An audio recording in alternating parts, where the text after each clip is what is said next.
आप सभी को नमस्कार। आज मैं आप सभी के समक्ष एक शिक्षाप्रद कहानी लेकर आई हूँ कि विधाता के लिखे को कोई नहीं मिटा पाता।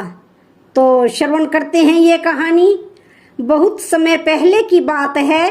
भगवान शिव की नगरी काशी में एक बहुत ही ज्ञानी ज्योतिषी रहते थे। वह सभी शास्त्रों और वेदों के ज्ञाता थे। उनकी ख्याति बहुत ही दूर दूर तक फैली हुई थी और दूर दूर से लोग अपना भाग्य दिखाने के लिए उस ज्योतिषी के पास आते थे। वह ज्योतिषी बहुत ही ज्ञानी थे। जिन लोगों का भी भाग्य देखकर उन्हें बताते थे वह बात सच साबित हो जाती थी। दूर से ही उनका भाग्य पढ़कर यह बता देते थे कि उनके भाग्य में क्या लिखा हुआ है।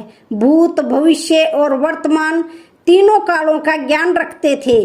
फिर उस ज्योतिषी के घर पर एक सुंदर बालक ने जन्म लिया। ज्योतिषी और उसकी पत्नी उस बालक का अच्छी तरह से पालन पोषण करने लगे। धीरे धीरे जब वह बच्चा बड़ा हुआ और उसकी उम्र 8 वर्ष की हो गई तो एक दिन बालक ने देखा कि उसके पिताजी के सामने बहुत सारे लोग बैठे हुए हैं और उसके पिताजी सभी का बारी बारी से भाग्य देख रहे हैं और लोगों को भूत, भविष्य और वर्तमान के बारे में बड़े ही अच्छे तरीके से बता रहे हैं। जब उस बालक ने यह सब देखा तो उसके मन में भी अपना भाग्य दिखाने की इच्छा जागृत हुई और इसी इच्छा के वह चलते वह अपने पिताजी के पास गया और कहने लगा, पिताजी आप सभी का भाग्य देखते हैं और सबको उनके भाग्य के बारे में बताते हैं।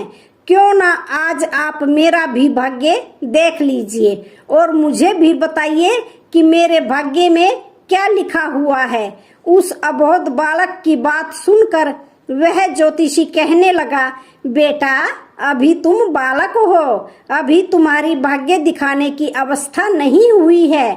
जब तुम्हारी वह अवस्था हो जाएगी तब मैं तुम्हारा भाग्य अवश्य देखूंगा और फिर मैं तुम्हारे भाग्य के बारे में तुमको सब कुछ बता दूंगा। जब वह बालक अपने पिता के ऐसे वचनों को सुनता है तो उसके मन में थोड़ा सा दुख होता है और दुखी मन से वापस अपने घर में अपनी माँ के पास लौट आता है। धीरे धीरे समय बीत गया। फिर एक दिन वह ज्योतिषी अपने आसन पर बैठा हुआ था कि तभी खेलते खेलते उसका पुत्र उसके पास पहुंच गया और फिर से अपना भाग्य देखने की जिद करने लगा। ज्योतिषी ने कहा, ठीक है बेटा, मैं तुम्हारा भाग्य देखता हूँ, तुम मेरे सामने आकर बैठ जाओ। फिर ज्योतिषी अपने पुत्र का भाग्य देखने लगा। उस ज्योतिषी ने अपने ग्रंथ को खोला और फिर अपने पुत्र के ललाट को देखा। जब उसने गणना की तो ज्योतिषी ने देखा कि मेरे पुत्र का विवाह तो एक नीच कुल की कन्या के साथ होना लिखा है।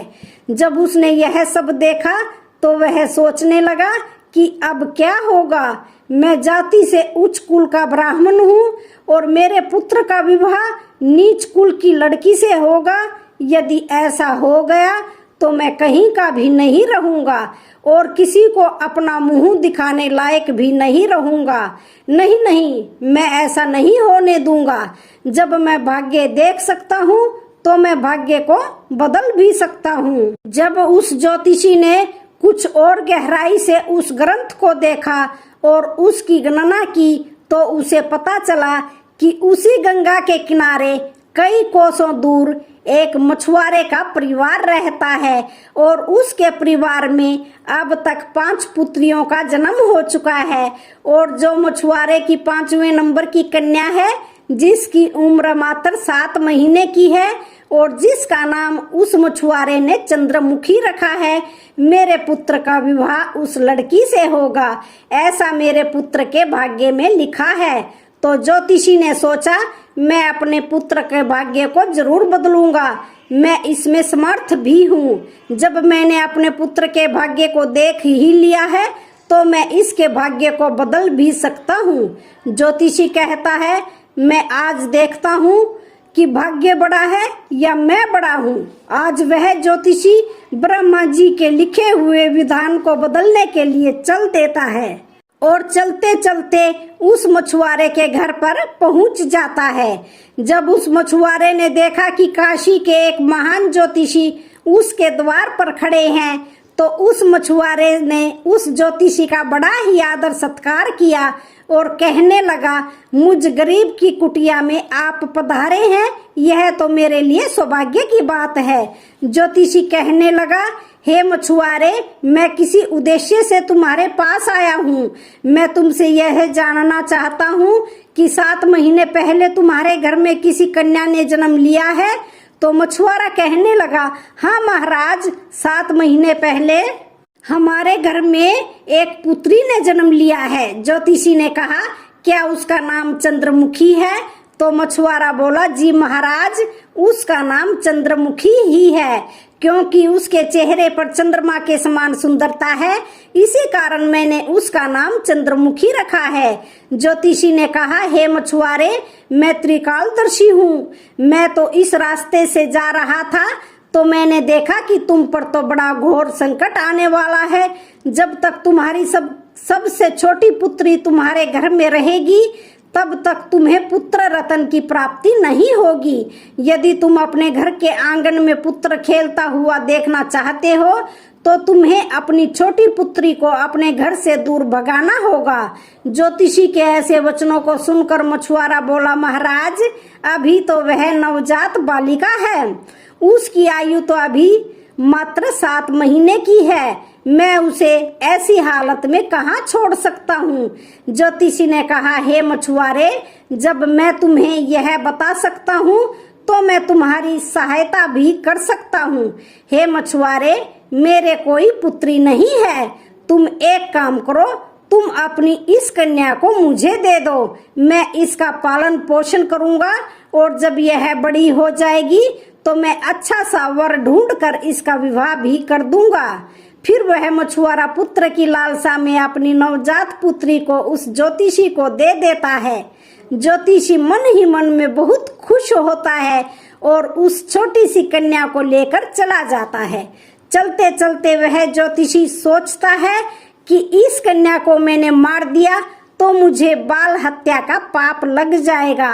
फिर उस कन्या से छुटकारा पाने के लिए वह ज्योतिषी एक बढ़ई के पास जाता है और उस बढ़ई से एक लकड़ी का छोटा सा बक्सा बनवाता है और उस बक्से में वह उस नवजात कन्या को सुलाकर माँ गंगा के जल में प्रवाहित कर देता है।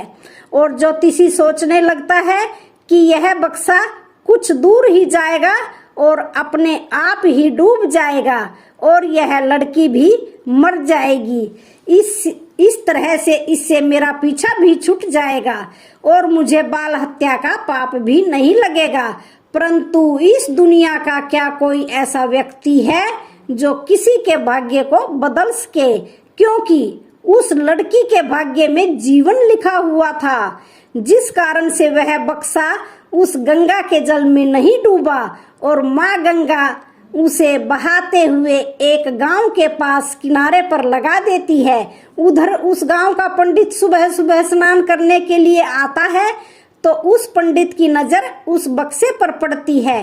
जब वह पंडित उस बक्से को खोलता है तो वह देखता है कि बक्से के अंदर बहुत ही सुंदर कन्या लेटी हुई है और अपने पैर के अंगूठे को चूस रही है। वह पंडित संतानहीन था और माँ गंगा से रोज संतान की प्राप्ति की प्रार्थना करता था। उस बच्ची को देखकर वह पंडित सोचने लगा कि माँ गंगा ने मेरे लिए इस पुत्री को मेरी संतान बनाने के लिए भेजा है और मेरी प्रार्थना माँ गंगा ने स्वीकार कर ली है। और इस तरह वह पंडित उस कन्या को लेकर अपने घर के लिए चल देता है। जब वह पंडित अपने घर पहुंचा और उस कन्या को अपनी पत्नी को दिखाया तो उसकी पत्नी कहने लगी, आप यह किसकी पुत्री लेकर आए हो? यह तो बहुत ही सुंदर है। तो पंडित जी कहने लगे, माँ गंगा ने हमारी प्रार्थना स्वीकार कर ली है और इस कन्या को हमारी संतान के रूप में हमारी झोली में डाल दी है। आज से हमारी यह इकलौती पुत्री है, इसका हम बड़े अच्छे से पालन पोषण करेंगे और इसे अच्छे संस्कार देंगे, इसे किसी चीज की कोई कमी नहीं होने देंगे। इस प्रकार वह पंडित और पंडिताइन उस कन्या का पालन पोषण करने लगे। समय गुजरा और समय के साथ साथ वह कन्या भी बड़ी होती गई। जैसे जैसे वह लड़की बड़ी होती गई वैसे वैसे उसकी सुंदरता में चार चांद लगते गए। वह इतनी सुंदर थी कि जैसे कोई इंद्र की अप्सरा हो। और फिर जब वह लड़की थोड़ी और बड़ी हुई तो एक दिन पंडिताई ने अपने पति से कहा, सुनते हो, हमारी बिटिया अब सियानी हो गई है और इसकी विवाह की भी उम्र हो गई है। आप कहीं जाकर वर ढूंढकर हमारी बिटिया की शादी कर दो। पत्नी की यह बात सुनकर वह पंडित अपनी इकलौती पुत्री के लिए वर देखने के लिए चल देता है। जब आसपास में उसके लायक कोई वर नहीं मिलता है तो पंडित जी अपनी पुत्री के लिए वर की तलाश करते करते भगवान शिव की नगरी काशी में पहुंच जाते हैं। वहां जाकर लोगों से पूछते हैं कि यहाँ कोई ऐसा ब्राह्मण परिवार है जिसका कोई पुत्र विवाह के योग्य हो तो हमें बताओ। काशी के लोग उस ज्योतिषी के बारे में बताते हैं कि उनका एक बहुत ही संस्कारी परिवार है और उन ज्योतिषी का इकलौता एक पुत्र भी है और उसकी उम्र भी विवाह के योग्य है। पंडित जी, आपकी बात उन ज्योतिषी महाराज के पास बन जाए तो आपकी पुत्री बहुत ही सुखी रहेगी। उन लोगों की बात सुनकर पंडित जी उस ज्योतिषी के घर अपनी बिटिया की शादी करने के लिए चल देता है। जब वह ज्योतिषी के घर पहुंचे और ज्योतिषी से मिले और जब पंडित जी ने अपनी पुत्री की सुंदरता के बारे में बताया और ज्योतिषी को अपने आने का मकसद बताया कि मेरी एक पुत्री है और उसका विवाह हम आपके पुत्र के साथ करना चाहते हैं, तो ज्योतिषी भी बड़ा खुश हुआ कि चलो, मेरे पुत्र के जो भाग्य में लिखा था अब वह बदल गया है और एक ब्राह्मण अपनी पुत्री के लिए मेरे पास आया है। वह ज्योतिषी पंडित की उस बिटिया से अपने पुत्र की शादी करने के लिए तैयार हो जाता है और फिर विवाह का समय निश्चित भी हो जाता है और वह दिन भी आ जाता है जिस दिन पंडित की पुत्री और ज्योतिषी के पुत्र की शादी होनी होती है। फिर वह ज्योतिषी अपने पुत्र की बारात लेकर उस पंडित के गांव की तरफ चल देता है और सोचता जा रहा है कि मैंने अपने पुत्र का भाग्य बदल दिया। मैंने जो शास्त्रों का अध्ययन किया है उसके कारण मुझ में वह क्षमता है जिससे आज मैं अपने पुत्र का भाग्य बदल दूंगा। ज्योतिषी को पता नहीं था कि विधाता का लिखा कोई नहीं मिटा सकता, उसे विधाता भी नहीं मिटा सकते। जो लिख दिया वह तो अटल है, जैसा जिसके भाग्य में लिख दिया वैसा ही होकर रहता है, चाहे कोई कितने भी जतन कर ले, लेकिन भाग्य का लिखा कोई नहीं मिटा सकता।